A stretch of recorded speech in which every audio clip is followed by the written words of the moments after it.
Guys, how's it going? Welcome back to another episode of SoCal Watch Reviews, episode 63. P-Ross, 63. How do you feel about that, man? 63. I feel great about it, and I feel great about our guest today. Oh, I no words to express our guest, but yeah, almost 2 years of doing this thing. It's been fun. We've had a lot of different guests stop by, and today, awesome guest. So P-Ross, do what you do and introduce our guest, please. All right, we have a visionary here. Okay. That's an understatement. Total understatement. Great guy. He sees the future. Yes. You know what I mean? He is not just in the watch game. He is a watch enthusiast. That's so right. Let's give it up for Big Marc, Long Island Watch, Islander Watches. Yeah. Go. Marc, welcome. Thank you. Wonderful intro. Thank you so much. I think P-Ross just woke up the entire neighborhood. Maybe. I'm sure your wife was going, what the hell are you doing, Perhaps. P? Shut up. Every morning, every Sunday morning. Enthusiastic about watches. That's all. Just tell them that. Oh, yeah. Yeah. How you doing, Marc? I'm doing fine. How you fellas doing? Great. Amazing. Excellent. Thank you so much for coming on. I mean, you're the OG of like the watch game and YouTube, man. I mean, I've been watching your channel for since before my genesis into watches. Like, I stumbled upon your channel and I was like, man, this guy's pretty knowledgeable. Like, dang, he's smart. Yeah, I've been around for a while. How long have you had the YouTube channel? The YouTube channel, a long time, but it wasn't active. I probably started the YouTube channel, oh my goodness, sometime around I'd say 2010 or so. Oh, wow. But in the first dozen or so videos, I didn't do. I hired someone to do it. No way. Yeah. Little known fact. That's why they'll start with a guy named Dominic, who I know, and he did the videos for me. And then, let's see, probably a couple of. Then it kind of went dormant. And then, honestly, my genesis into YouTube was meeting TGV. And actually sitting in his studio while he was filming a video, and I'm like, "What, dude? I can do this. This guy's. I mean, obviously he's got his own. He's excellent, video editing and everything else. But I'm like, yeah, I should be doing this too. And he's like, of course you should be doing it. And that was like, I want to say, I think it's like 2016, 17. That's when I really started hitting it hard. And ever since then. But I've been in the watch game since 2001. Wow. If you don't mind me asking and deviate a little bit, how'd you meet Tristiano or TGB? Oh my goodness. So in 2014, he apparently purchased a Squale from me. Oh. And he didn't tell me, nor did I know who the hell he was. Because again, I wasn't in the YouTube game. I have no idea. And some random weekend came by. And about 8 1521s went out the door in that weekend. And it's kind of odd for an $800 watch. And I was like, wow, I guess the watch is just gaining in popularity. And a couple of weeks later, he just contacts me out of the blue with a really well-written email. I get tons of emails for people wanting to do stuff with me. And there's always grammatical errors and stuff. And that kind of kills me. So I read it and I'm like, I keep reading. I'm like, oh my God, this is the guy that bought the 1521. It's his video that caused them all to sell. And that from there, we just kind of forged something, and, we're friends. And I just, so I went to go meet him and we hung out and I watched him film a couple of videos. Kind of cool. So that's how we met.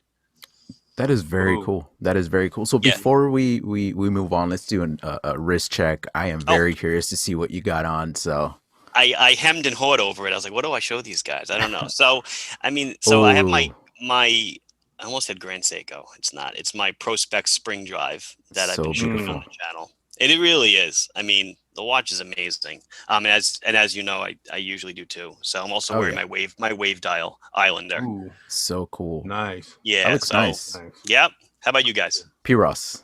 I selfishly held on to this watch for this occasion. I am wearing the Islander ISL 40 Selfishly, I held on to it for this moment. Yeah, Don't be selfish. the next reviewers are crying over that. Like, when are you gonna send it, P? What the heck? Well, don't be. Where's the I watch? didn't mean to say don't be selfish. I'm like, don't be bashful. It's fine. Enjoy Right. it. Oh yeah. Yeah, for sure. Man, well, today I typically don't wear this, but I did because I want to give a shout out to a guy that literally has like 70 followers on Instagram. He just started King Leathercraft. I wrote it down. King Leathercraft. He's here in Cali. He reached out to me and said, "Hey man, I enjoy what you're doing. I enjoy the YouTube and the podcast and everything. I just started doing leather straps, bespoke leather straps." So he did one for my Gerard Perigo, my vintage Gerard Perigo. Nice. Epson, what does he call it? Epson calfskin. Oh my God. I've never, I mean, I have a ton of straps and whatnot, but as soon as I took it out of the box and put it on, it's so supple. It's like, oh, I get it now. I get Looks why nice. these people are charging so much. Yeah, no, it's beautiful, man. And Hodanky and these guys would be $300, $200. Right. Seriously, next level stuff. So I absolutely love it. But Marc, why don't we go into what got you into watches and a little bit about your background. I know you talk about it on your YouTube channel about you being an engineer and all that, but for everybody maybe listening that's just getting into watches, just kind of let them know who you are. Sure. I got into watches probably as a youngster. My dad was into watches. He had a couple of Concords. He had which I have now, a nice Date Just. That I still wear. And that kind of I was always kind of into watches. I bought a Tissot in 1988 when I was on vacation somewhere. I didn't know what Tissot was. And then I got an Oris at some time after that. And I kind of just kind of got myself into it. Being an engineer, kind of enjoy all the automatic aspect, love all the moving parts, the gears and stuff. And, one of the coolest watches that I owned was the Swatch Irony and Soul body. It's see-through front and back, totally skeletonized watch. And I loved watching the little pieces and stuff. And, to marry what I love, watches and a business, was obviously a good idea. But no, I went to school for engineering. Mechanical engineering. I was an aerospace engineer for 13. I still am an engineer, but never stops. 13 years. I went from I graduated Cooper Union in 1998, and then I left that job in 2011 to pursue watches full time. And I've been doing that. Wow, it's gonna be 10 years this year, which is nuts to think about. That's insane. Wow. Yeah. So that's who I am. That's crazy. Right on. Great origin story. Amazing. But before we get into out in the watch questions, we have to know, what's your top 3 favorite watch brands? Okay. My top 3 brands, probably, I don't want to be too fanboyish. I love Rolex. Not necessarily for what they put out, because I don't follow what they do every year. I kind of just hear from hearsay. I look at hearsay articles I flip through on my phone. I just kind of see what they're doing. I like them because of their marketing. I think their marketing is amazing.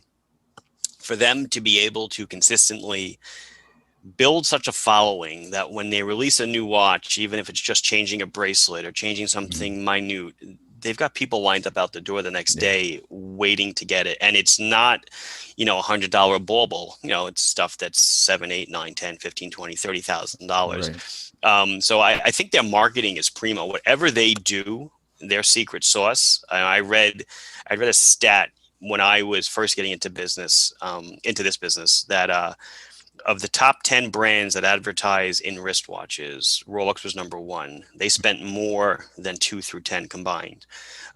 So they really want to position themselves to be, top dog. And I just think that, to me, that's why I really admire what they do. Granted, I love their watches. I have, I think, 4. Yeah, I think 4. Yeah, I have 4 of them. And I'll get more. And then the other reason I like them is because they simply do virtually everything that's in the watch. They make their own steel, or they make their own gold, make their own components, turn their own screws. I think all those little things are, true vertical manufacturing, which I think is kind of awesome, and kind of lends to why they're so darn expensive. and that marketing. A brand that I admire for technical prowess would be Breguet. I'm a big Breguet fan. I don't own a Breguet, which is weird. Maybe one day I will, but I just love that, they stem from the lineage of, watchmaker from hundreds of years ago. The name exists. The guy's inventions are in so many watches. The Breguet overcoil is in virtually every mechanical wristwatch that's out there now. Never mind the tourbillon and all that other stuff that he did, and automatic winding mechanisms, all those other things. I think they're a brand that's really cool. Love their dials. The guilloche on the dials is gorgeous. What more is there to say about them? And then my last one will be Seiko. I think for reaching the masses, they do a wonderful job. And then in recent years, they're one of the very few brands, mainstream brands that kind of took quartz and put quartz a little bit more to the side and focused more on automatics. The lion's share of watches sold in the world, imported into the US, are quartz. Quartz is a tremendous majority. Probably, I'm going to guess over 95% is quartz. So for them to take a break and say, you know what, we're going to they have the core line, their little quartz solar line. They still do those, but now you see there's so much more of a focus. They elevated Grand Seiko to another level, and then they're focusing. They've created this whole Prospex thing, putting all their divers into the Prospex line. They took Prestige and elevated that. And for a guy that loves automatic watches, I think they're doing an awesome job. And their new Seiko 5s, getting automatic watches into the hands of people more your age, not my age, and that will continue the rebirth of hopefully the wristwatch industry. And smartwatches don't kill it. Cool. Wow. He's calling us young, P. Ross. Well, I don't know about that. I'm kind of old. So at this point, I realize I'm one of the older people in the industry. Oh man. Wow. Well, you hit on a good point. So let me ask you about Seiko, right? A lot of criticism around the watch community about them trying to move up market, and people don't know how they feel about it. And I get it. I mean, it's an entry level brand, right? So this is a twofold question, I guess. People complain about the QC issues, right? So they're like, how can they move up market with having QC issues, and how can they move up market, period? They should remain affordable. So how do you feel about both them moving up market but not correcting their QC issues? Okay, so let's address the QC issues first. And by QC issues, I assume you mean bezels not aligning, chapter rings, maybe hand misalignment. My $5,500 spring drive has a 6 o'clock marker that is not aligned. You probably can't see it, but it's off by, I would say, about 1/8 of a marker. And I expect it. But the QC issues that you call them, again, I'm going to go back to numbers. 95% of people that buy a Seiko don't give a crap about the alignment of the chapter ring if it's off a bit.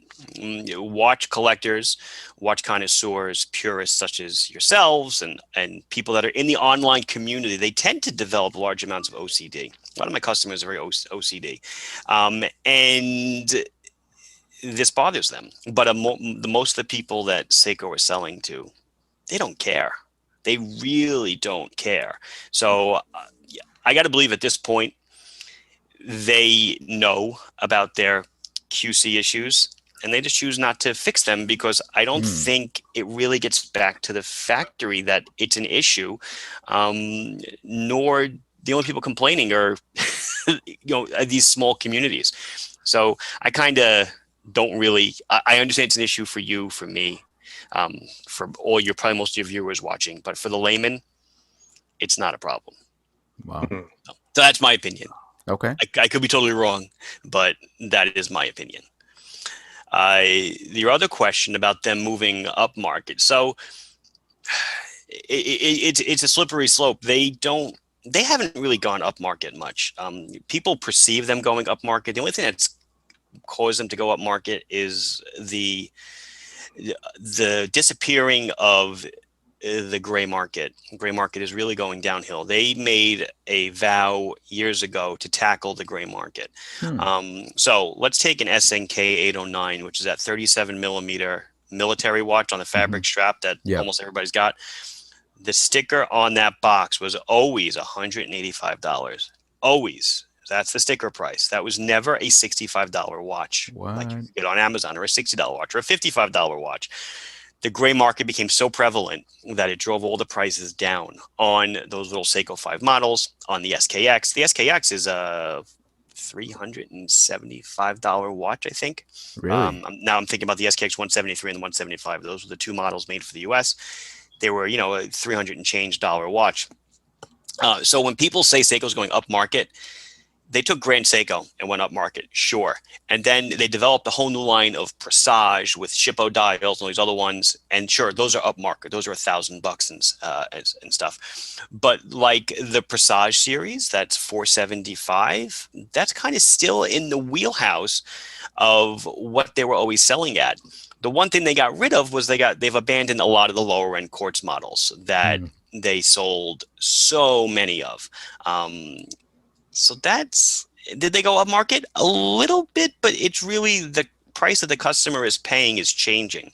But it's not because they're charging more.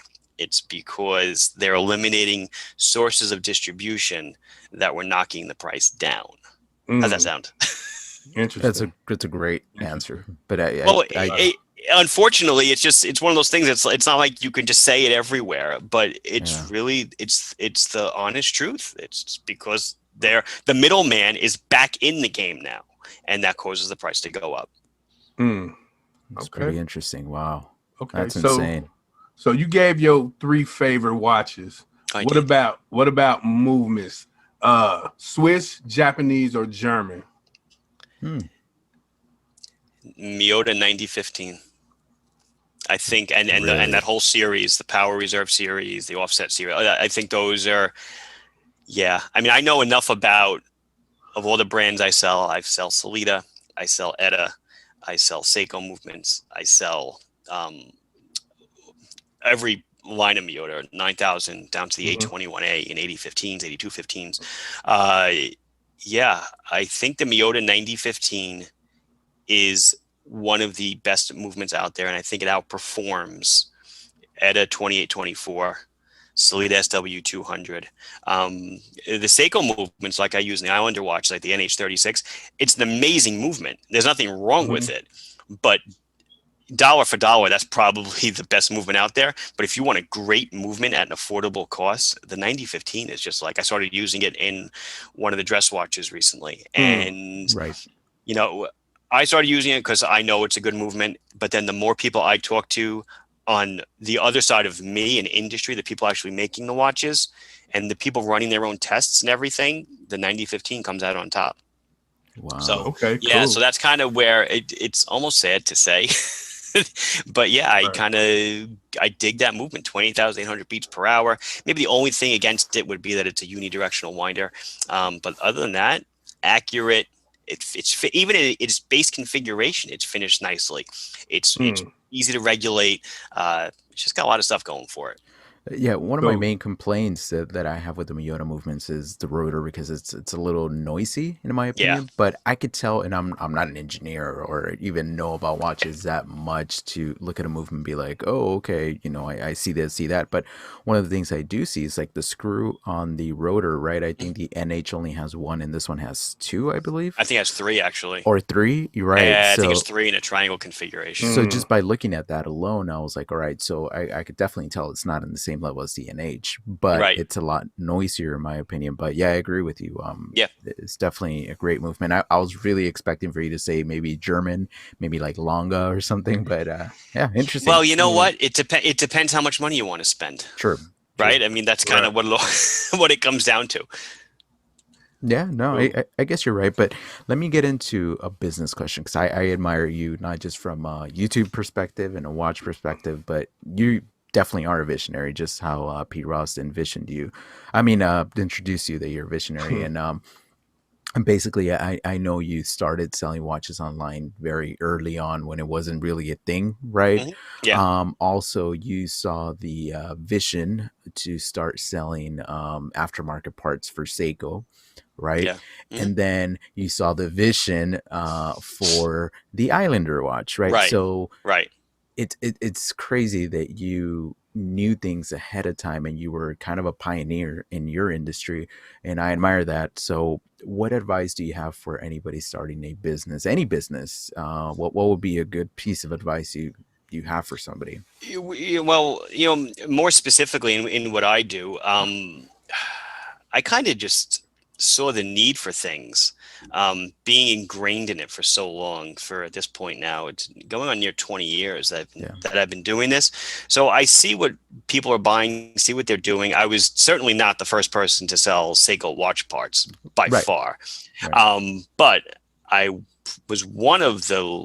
I probably still am one of the only people in the USA to do it. Um, so is that a visionary? I don't know. I gotta had a good idea. And then the Islander story I tell is that the SKX, I had gotten definite word that it was being sunsetted back in Yeah. 2019 when I was in Basel.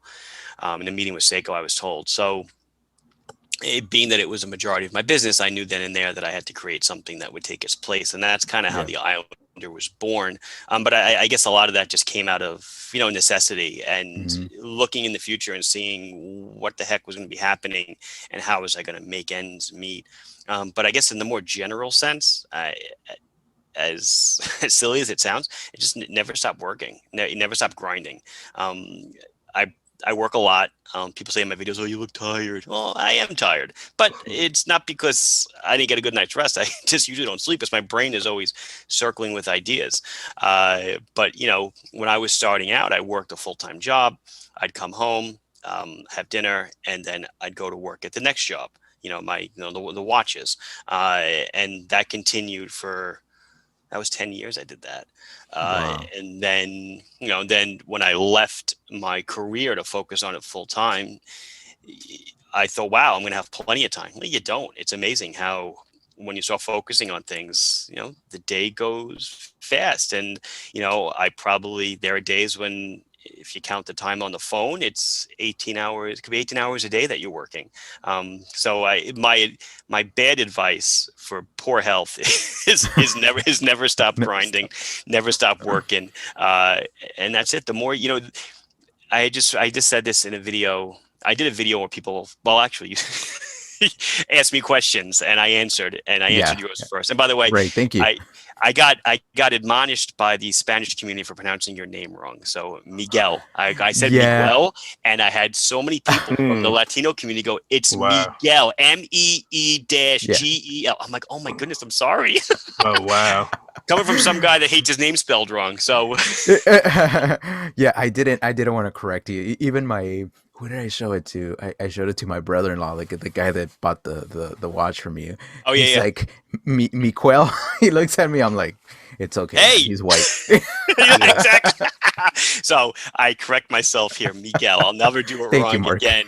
You're welcome. I forgot where I was going with that whole thing, but y- Oh, in the video, you answered some questions. yeah, I guess I don't know where I was going, but Perfect. just it's There you go. yeah, it's just constant work. It's work all the time, So and unfortunately, that's what it is. I do want to ask you from and I'm not sure if you're comfortable answering this, but Oh from a sure. relationship standpoint, because we're P. Ross is married, I'm married, and doing this YouTube thing, as you know, takes a long time, right? So you have your job, then you do the YouTube thing, and you're constantly talking about watches and doing the podcast and doing whatever, and it takes a lot of time away from your family. So I guess the question that I have is, how does your wife feel about you overworking? I guess I should say.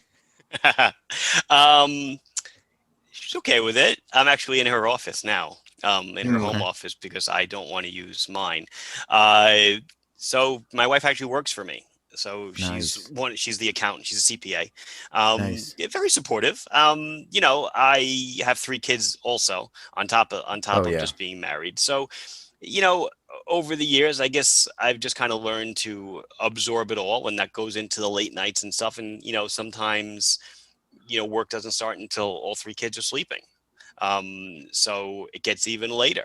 But no, very supportive. And, I said you got to work and grind all the time. Yeah. There work-life balance?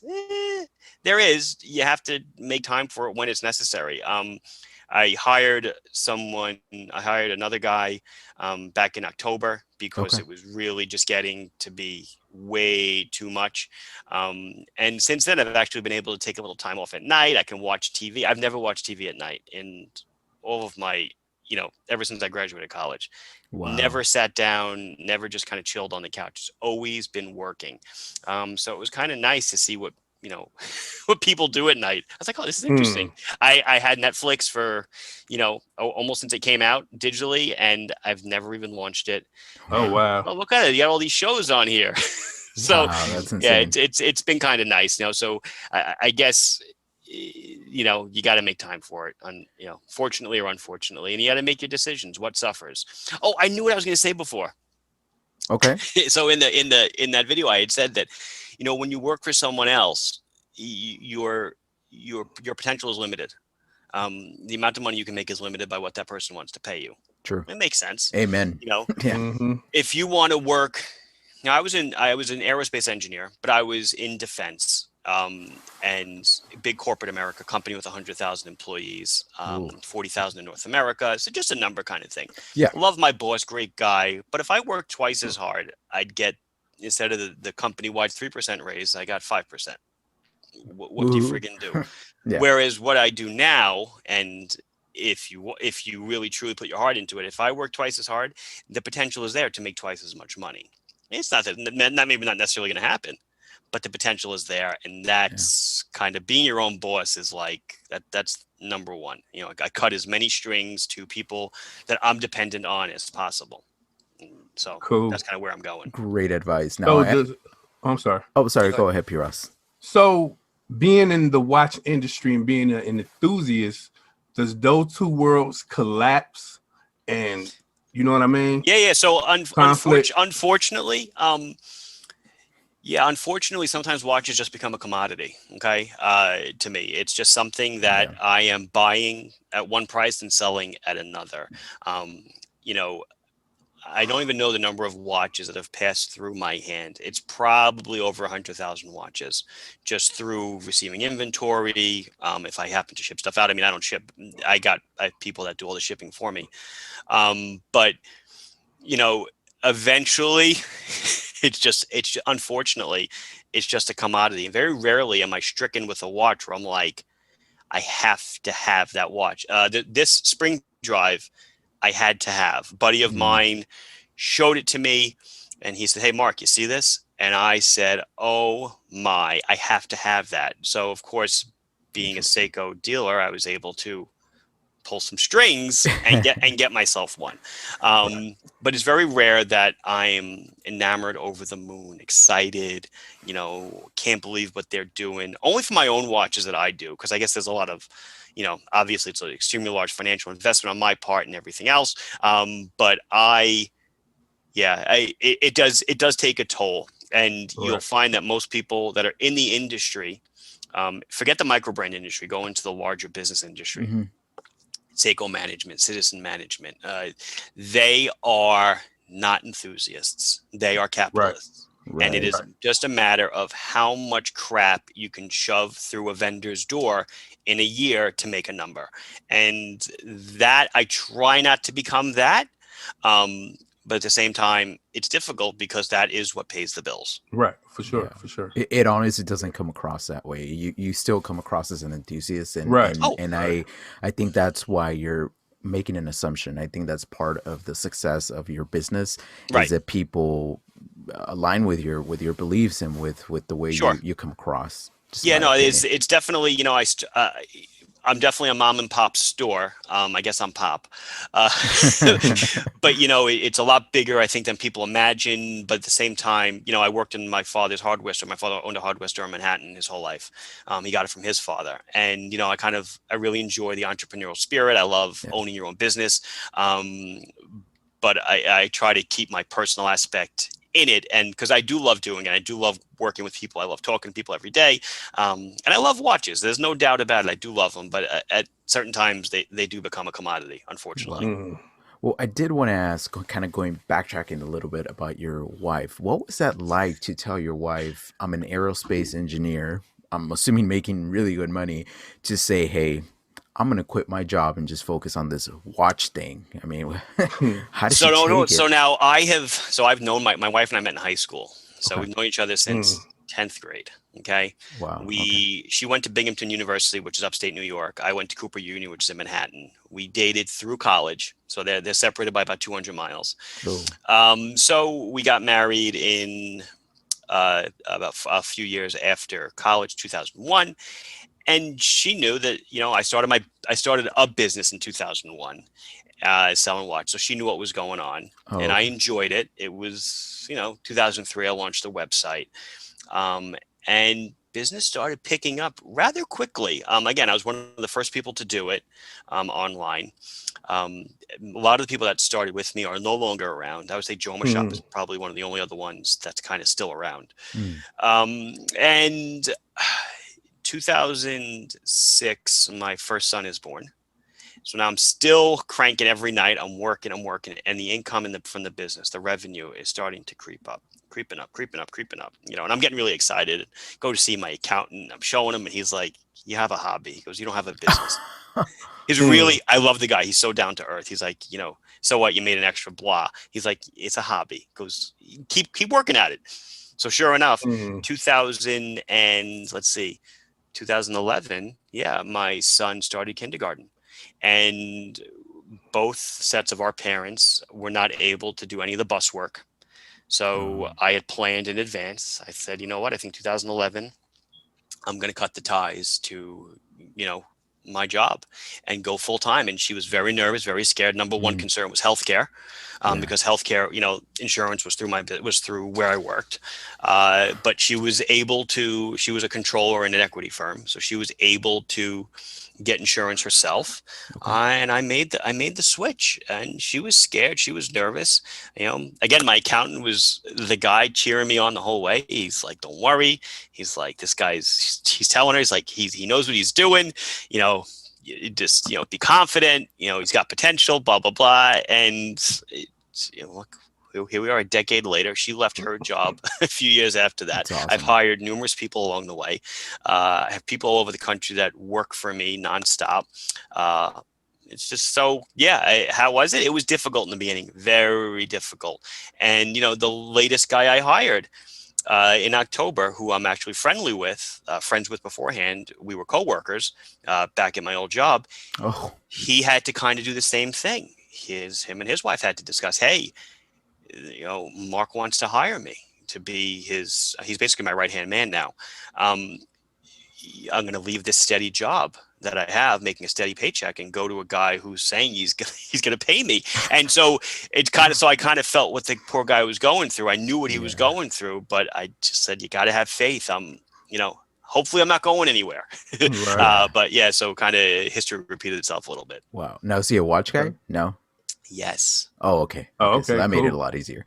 He is a watch guy. He actually had me finagling. I actually happened to watch two of your podcasts yesterday because I had to know what I was getting into. So you were wearing an SPB 143. So that's actually one of the watches that he's like, can you get me an SPB 143? I'm not allowed to sell them, but I'm like, if I can get this, I'm sure I can get an SPB 143. What? So Do you mind if I ask why you can't sell an SPB 143?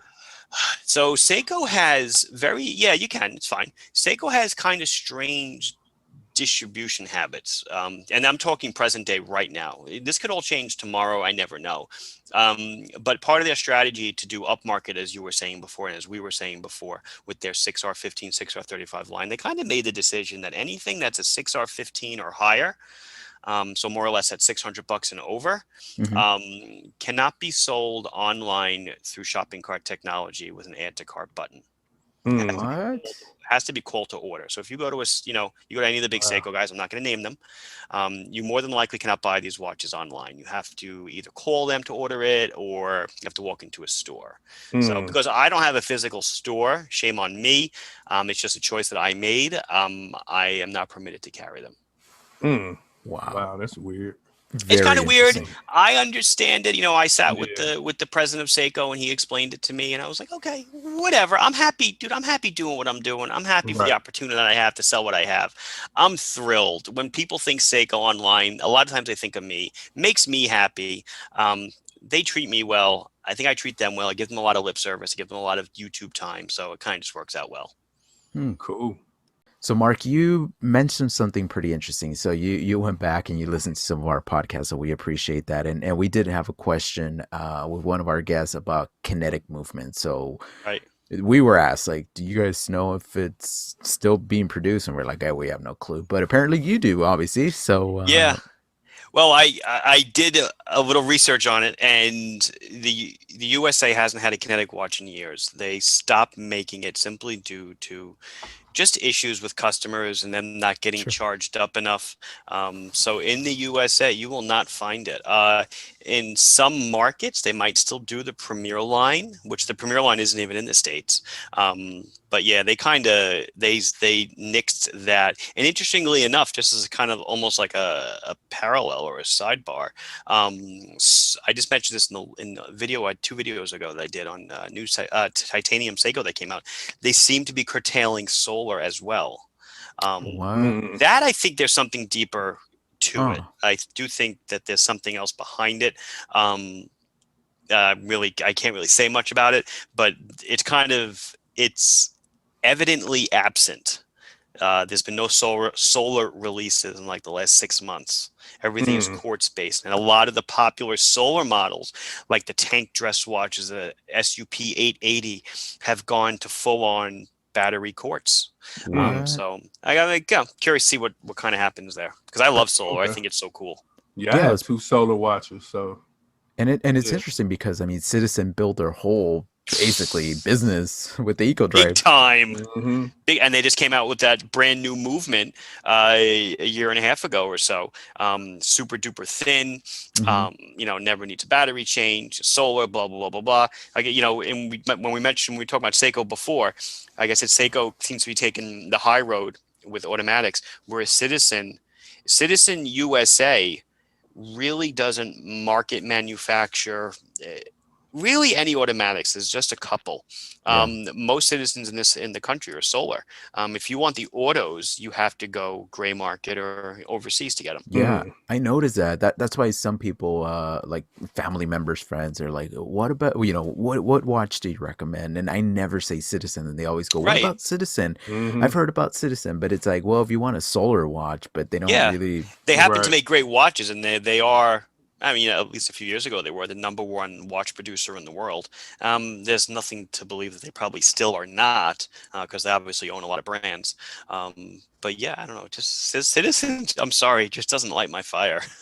I don't own any Citizens, and I've been hesitant. I've been looking at the Nighthawk just because it's kind of like That's the only Right. watch right. that gets a pass. That one's actually pretty cool. Oh, and a Blue Angels if you like super complicated watches. Yeah, that one's pretty Right. cool too.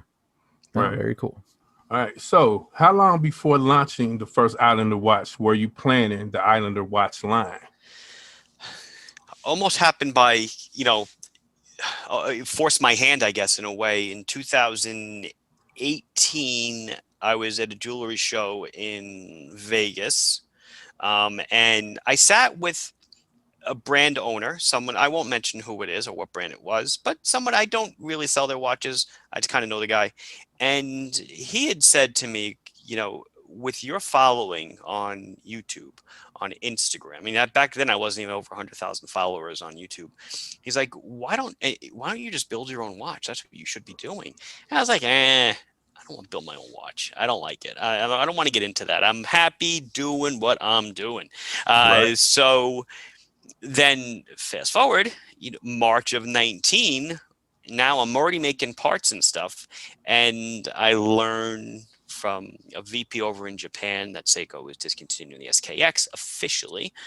And then I'm on a train now from Basel back to Zurich, and my gears are turning, and I'm like, oh, bad word. So I got to do something, because this thing, there was, I want to say in 2018 or 19, I sold 3,500 SKX watches. So it was maybe not a large source of income, but a large source of revenue. And it kind of just came to me there that I should just be making the next level SKX. And that's March of 2019. The Islander came out in September of 20. It's funny, 2020 kind of like disappeared from radar, right? Yeah. So September 2019 is when the Islander came out.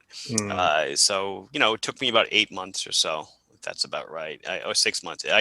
I literally, the second I got back from Basel, I started cranking on, finding a manufacturer and getting the thing made.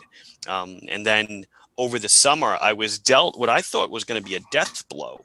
When I was in Basel, I was told that the Seiko 5 lineup was changing, and they were introducing all these new divers, right? Yeah. And no photography was allowed. I wasn't allowed to talk about it, but I was like, okay, sounds cool, whatever.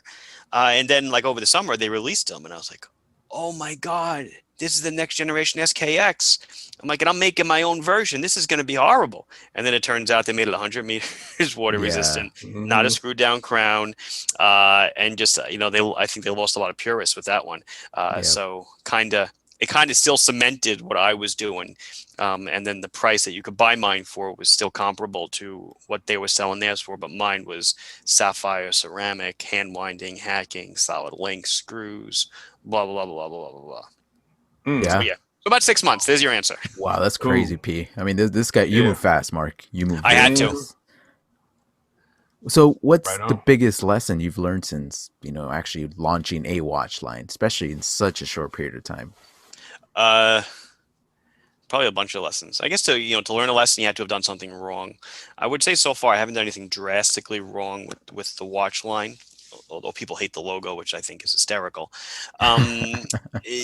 I would say number one is you can't do everything yourself. And that's something I definitely learned over the years, not just with the watch line, but with the business. As an entrepreneur, your hand is literally, when you started, it's just you. So your hand is literally in every single thing. I mean, I was paying bills. I was doing the accounting. I was balancing books. I was marketing, I was advertising, I was putting stuff on the website, had one guy that was helping me make graphics, but that was it. And then over the years, gradually, I realized eventually you got to relinquish control of things. And then once the Islander line came in, that started taking up a lion's share of my time. So then I definitely learned the hard way that you had to give things up, and I have given things up. That's a lesson learned. And I guess another lesson for me would be, don't listen to people. Do what you want to do. My uncle has a lovely saying that is, you don't ask a fat person how to get skinny. People have opinions and they voice them constantly. When I was still working in engineering, everyone knew I was, for 8 years or 9, no, it was actually 10 years. For 10 years, I was working as an engineer and selling watches. And everybody knew this. I wasn't, there was no conflict of interest. I was designing avionics for the military, not. So but people all the time would say, Mark, you know what you got to do? And I'm thinking, no, tell me, what do I got to do? And just immediately my brain just goes off. I don't want to hear I don't want to hear what you have to say. Unless you're running a business, unless you're a watch enthusiast, unless you're this or unless you're that, I just, you kind of, sure, you listen to everybody, but just follow your heart, follow what you want to do. Right. And, you'll learn if it's right or wrong. You don't know until you do it. Great advice. Absolutely. Yeah, no, you're right. Yes, taking advice from somebody that's not a business owner or this or that or whatever, you know what I mean?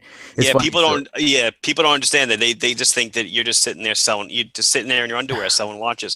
They don't realize how much there is behind what I do. Obviously there's a whole supporting cast of people that I couldn't do it without. And then there's just all these systems that interoperate to Yeah. make a website function. And it's a lot of engineering involved to get every piece of the puzzle to fit together, for an order to come in, to be processed, to be charged, captured, sent over to a shipping platform, label format created, and just to designing the packing and shipping area such that it could be as efficient as possible for the, there's a Japanese term, kanban.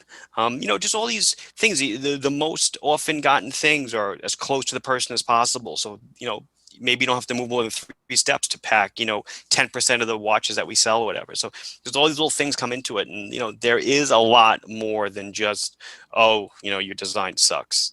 There's a hell of a lot more to it. Right. No, I agree with you, man. Wow. All right. What does the next 5 years look like for you in terms of where the company is headed and also the Islander line?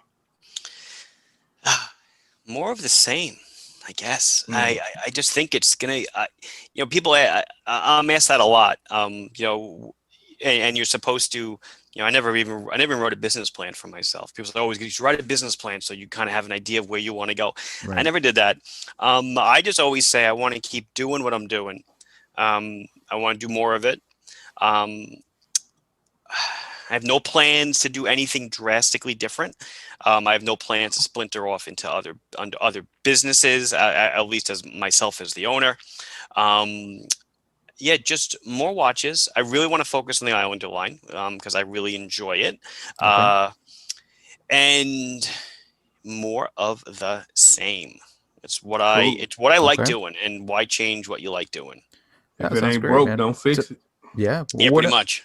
One of the questions that popped in my head is obviously a lot of your watches are homage watches. Really, they look like the SKX. Well, obviously now you have different things, but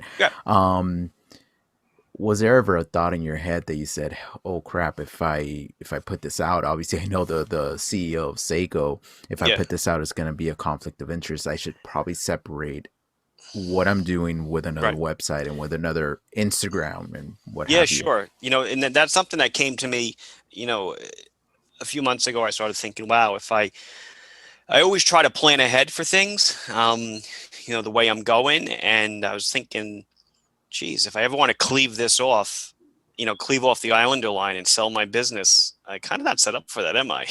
But then I'm like, I can't see myself ever doing that. But to your larger question of conflict of interest, as I said earlier, Seiko is full of capitalists. They want to make money. As long as I'm selling their watches, they're happy with it. If I was doing this, if there was another micro brand out there that, hey, I was kind of using their designs as inspiration, I could see somebody getting upset. But a company like Seiko, first of all, the volume I'm doing, although it's grand for me, is nothing to them. It's really a fly on them. I don't think they care. And if they did, they would probably say, good job, you're doing great.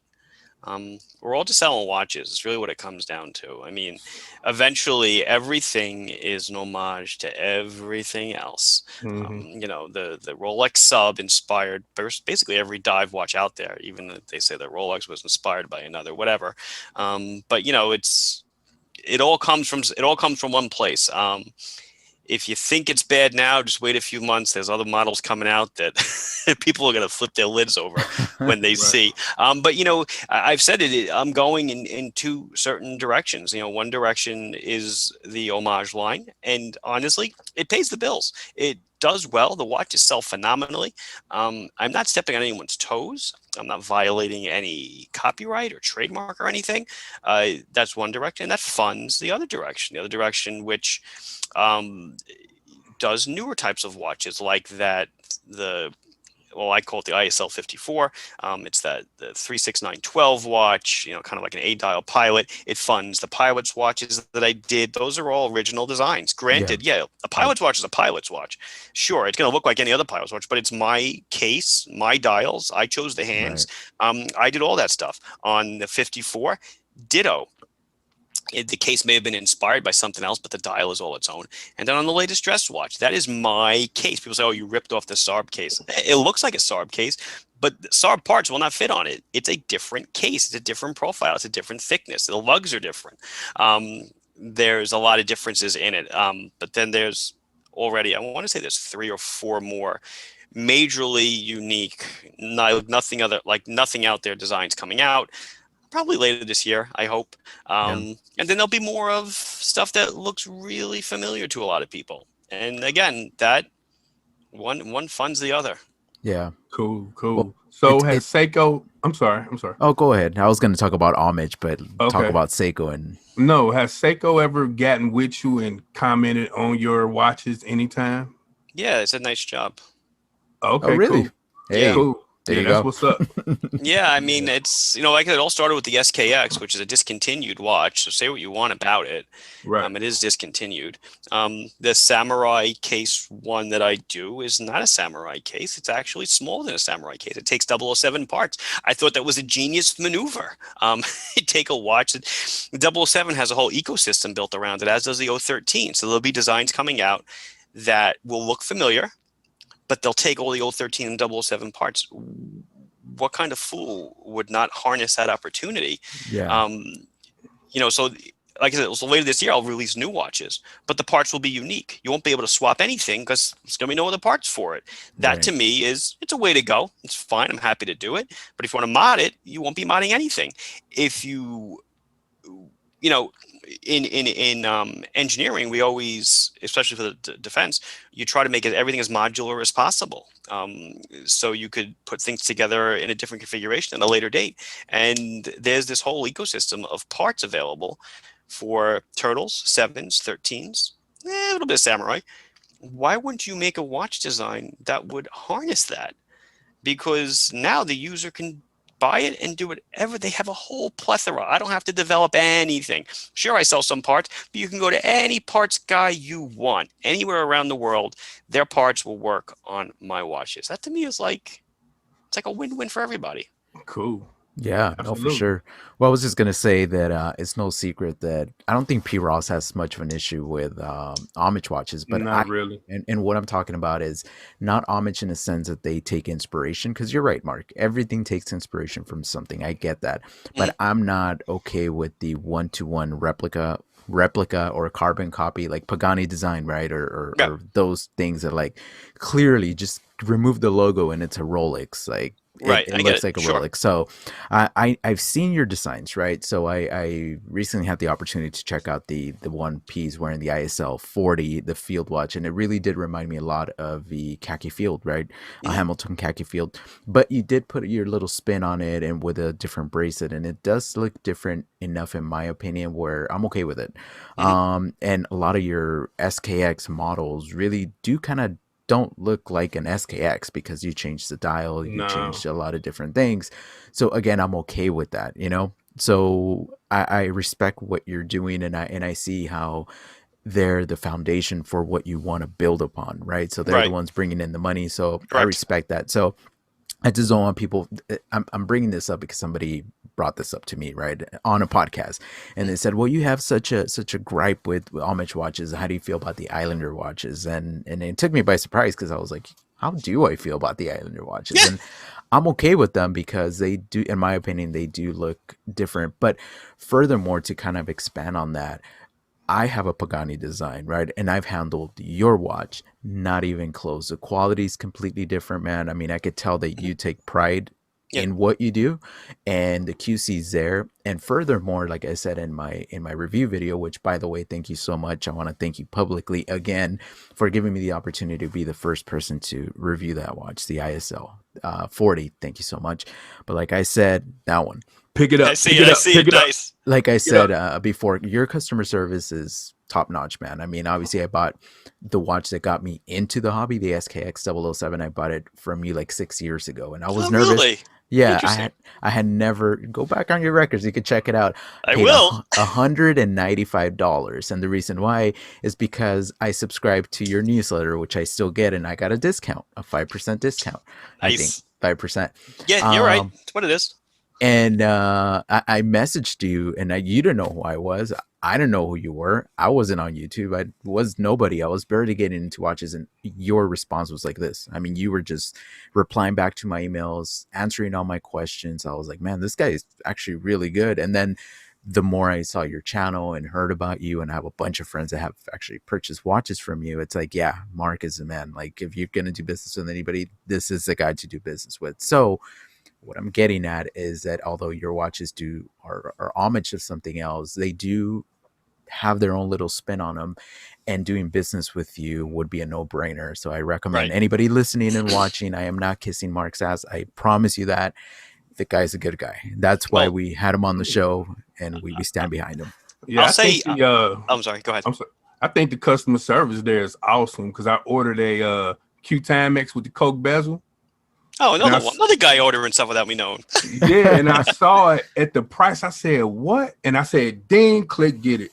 It was there in like 2 days. And I'm like, wow, okay.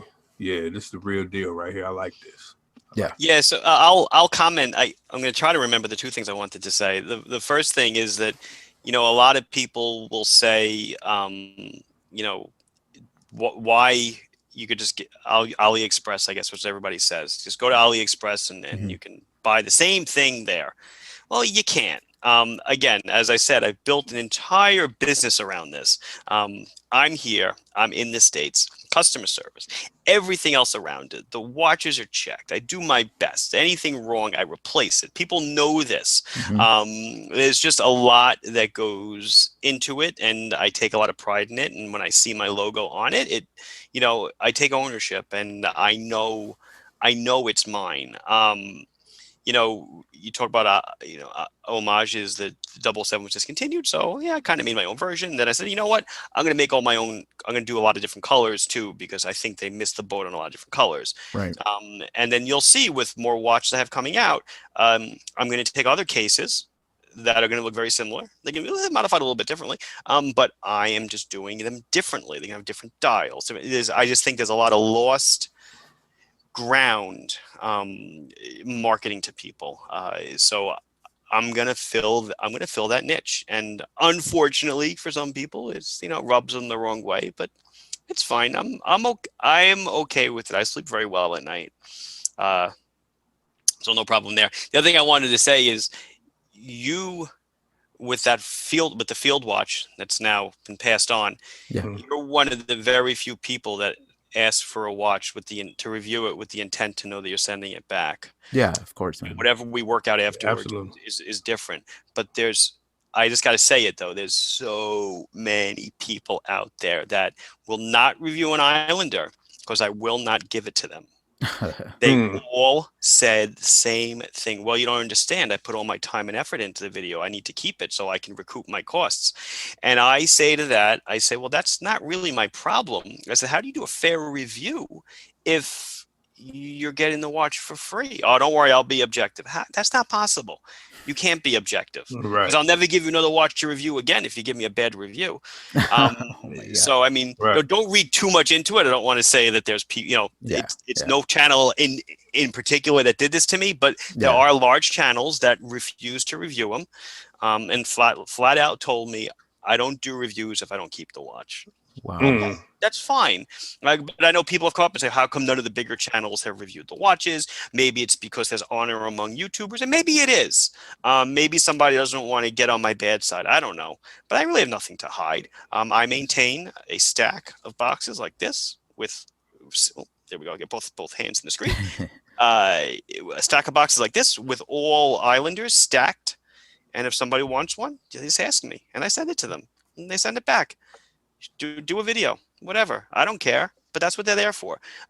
Generally, they're my photography samples. So I just, after they go to photo, I can't resell them because they got all the stickers peeled off. So I just leave them on the side. Or sometimes I start wearing them, whatever. But just, I commend you on honesty and integrity in reviewing. I appreciate that, man. And full transparency, I have had companies send in watches for review that I do get to keep for free. Right. And I was just talking to a friend of mine, I think David Schwartz, he is another YouTuber. I was talking to him and I said, hey, man, you know what? It's crazy because when I get watches sent in that they're letting me borrow, My review, for whatever reason, I don't critique them as much, but when somebody sends me in a watch and I get to keep it because I know something inside my heart and my integrity knows that I cannot lie to people for whatever reason, I'm more critical about it. And case in point, I mean, if you go to my YouTube channel, the latest review I did is this Aries Gold. It's this company, overseas in Singapore. Mm-hmm. And I, before putting out the review, I actually did tell the company, I said, hey, I reviewed the watch. I like it, but I have these issues and I'm going to talk about them. And if they came back to me and said, don't talk about it, I still wouldn't care because it's my review. So Right. in my review, I was Right. critical about a few different things. At the end, I did end up recommending the watch because it's a nice watch, and Right. I see it, but I wanted to be critical about those things. Now, are they going Right. to do business with me again and send me more watches? I Mm-hmm. don't know, Right. but it's okay because this is my reputation on Right. the line, But one thing that I would never do if I do get a watch and I get to keep it for free and it's an absolute garbage and that I will not review it. I never want to bash a company to the point where it's like I'm gonna put them down because that's not cool at all. If anything, I'll Right. just return the watch and be like, you know what, I can't review this. I'm gonna Yeah. need to Sorry. return Yeah. this to you. Yeah. Right. It's the right thing to do. Yeah. Yeah. Sure. Yeah. Absolutely. So, and let me say something before P. Ross asks something else. So, Yeah. funny story. So I had that watch, right? The ISL 40 for review, and Yep. my brother-in-law, and this is kind of what happened behind the people don't know about this, but so I was reviewing it. My brother-in-law really liked it. He ended up picking it up, and the funny thing is, I haven't done this for my mom, but my mom is in Indianapolis and she is a big supporter of my YouTube channel, but in Spanish one. I don't think Okay. she knows about my English one, but she knows my Spanish one. So she called me. Her birthday just passed. I gave her birthday gift, but she goes, "Hey, what was that watch you had with the white dial?" I was like, "Oh yeah, it's this and this." And I told her I'm gonna have Marc on the podcast. He's like, "Oh, okay, cool. Hey, I'm proud of you, or whatever." She's like, "Hey, if my birthday's coming up, if you ever want to get me anything," and I thought she was joking because she does collect watches, but she collects fossil watches and things like this, and Okay. she knows about Fashion. mechanical stuff, and she's like, she just doesn't like paying the price, but she's like, if you ever want to get me one, I really like that white one. That's She's the like, one. That's Hint. the one. So I was like, maybe, I don't know. That's But funny. I guess what I'm getting to is that your watches are so nice that they have the appeal of even non-watch people. So that's cool, that they look beautiful, man. So. That field watch, that one took me. I was really happy with the way it turned out. As you said, it certainly echoes a khaki, but it's different. The case is way different. Hands are different. And then I went with a totally different strap. I love that. I think that watch is awesome, actually. And I see that watch every day. Is. My brother-in-law, he's not a watch guy, and for whatever reason, ever since he got it, he's been wearing it every day, even around the house. So just seeing it on his wrist, I'm like, Marc is doing something right. I mean, he's getting non-watch people into watches, so that's so cool. And to him, like, you should have seen his face when I first showed it to him. He was looking at it, he's like, "Oh, this is beautiful." And the minute he turned it around and saw the movement, he was just like, "Whoa, how expensive is this thing?" And I told him the price, and he was like, "Oh wait, that's not a lot of money, right?" I was like, "Nah, man, that's like this guy's giving him away. Like, it's a bargain." Yeah, yeah. Oh man. Yes, sir. But yeah, good stuff. Great stuff. So, what's your ultimate goal for Long Island Watch and the Islander watches? But I want to know also, what is your ultimate grail piece? Oh wow. Yeah. That's a good question.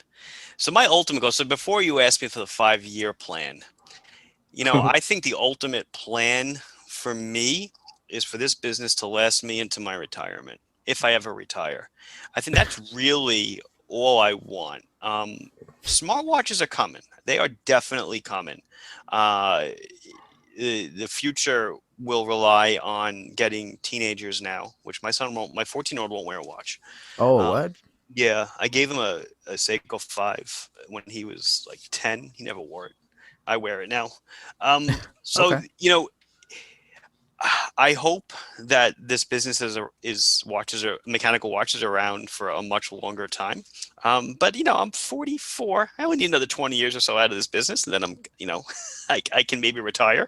But that would really, honestly, as sad as it sounds, my goal is I just hope that it keeps going on and that it can keep sustaining me and my family.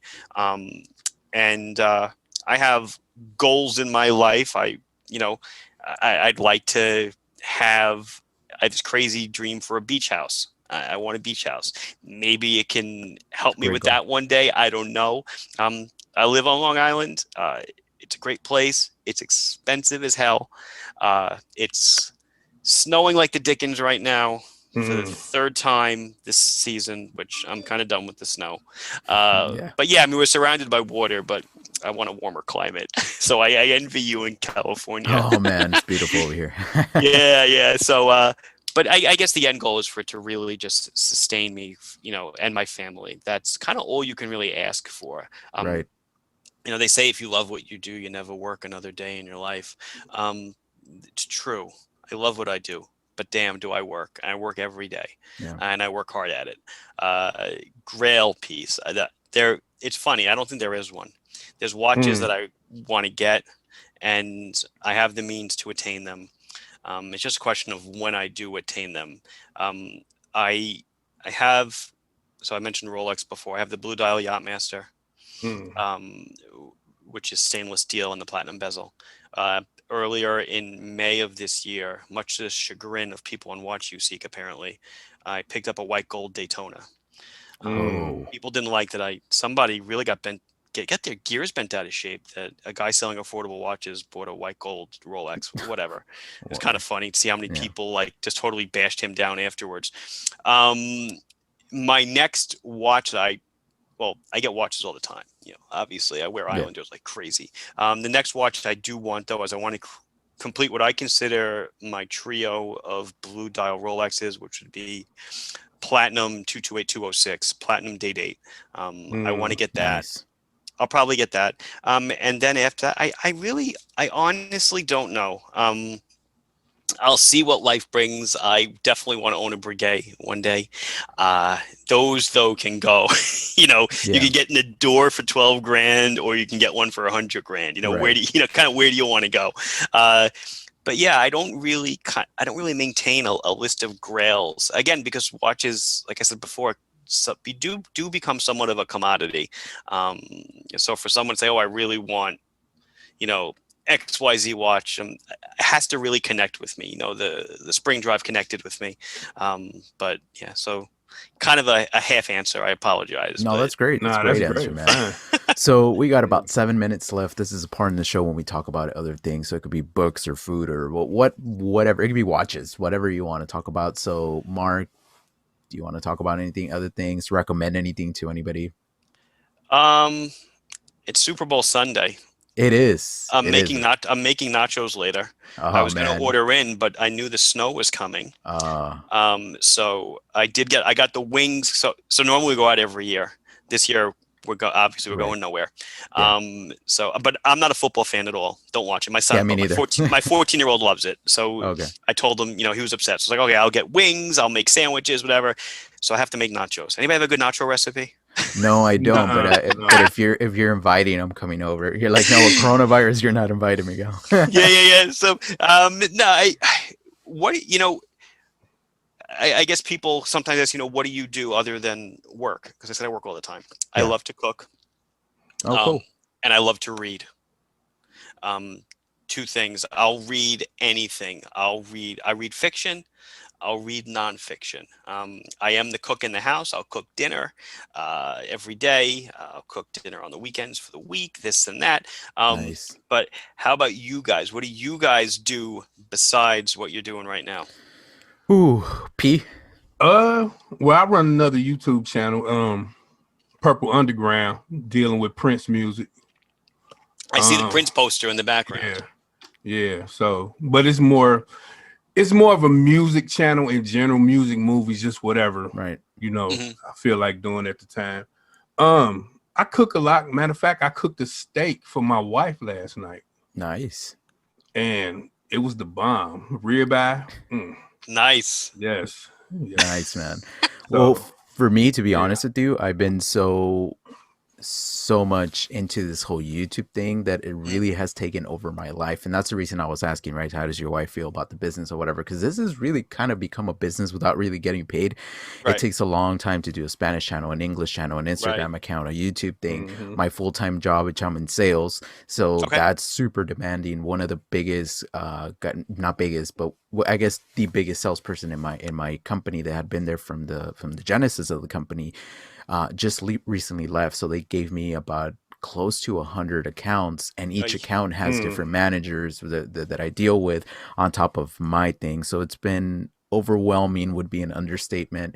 And it just has me going nuts. And then knowing that I have to do my videos and this and that, and then I have a 5-year-old, so yesterday we were doing a castle. They were doing something with kings and queens. So my wife and him and me, and we were painting and using toilet paper for like the tower. Nice. So that was fun. But then when we finished that, then I was like, okay, let me get back to it. Took out my camera, downloaded a bunch of pictures for Instagram. I fixed them ahead of time. Then I was preparing for today. So it's been insane. But yeah, it gets to the point where I really want to kind of kick back a little bit and be like, all right, I want to be back to normal. If such thing exists. But anyway, Mark, where can people find you? Your Instagram, YouTube, all that stuff?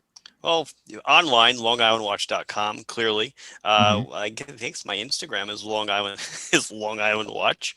And on YouTube, I think it's islandwatch.com. But if you just search Long Island Watch, my channel pops up. You'll come up, yeah. Yeah, I'll come up. If you do a Google search for Long Island Watch, all of my socials and my web presence will make itself known. Yeah, no, and you have 150,000? YouTube 145. Okay, you're almost there. You're almost at 150. Congratulations. Yeah, that's there. A huge milestone. Thank you. Thank you. It's just, hey, just keep working at it, Yeah. P. Ross. Ross Wristwatch Love everywhere: YouTube, Facebook, Instagram, and don't forget to check out the SoCal Watch Reviews podcast page on Facebook. Yeah, we always say that, and I never go to it. I'm sorry. It's fine.